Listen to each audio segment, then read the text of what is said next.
So yeah, this is Hinson has a style of writing these things, right? He often likes these test cases objects with bools, and then he uses this object to pass into a function,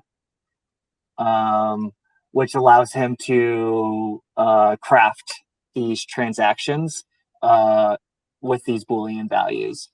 And there's something to say about this. There's other ways to do it, but yeah, I don't know. So, I so, think it's uh, good.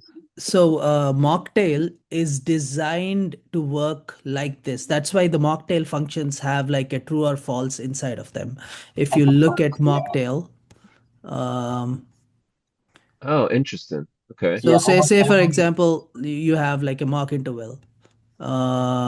Where is the wait? No, the functions. Sorry.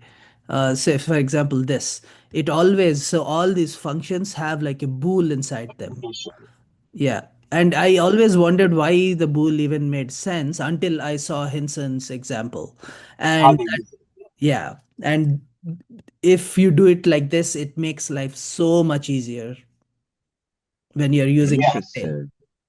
because right, we have all these bools, and so if you were to Oh, right, this is an output that you're adding to the transaction, and let's say you wanted to write a test, but actually you don't want to include this output anymore.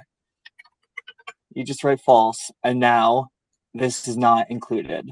And so, yeah, again, what Hinson's saying is this testing library, mocktail, is built with these conditional things that are really easy to turn on and off.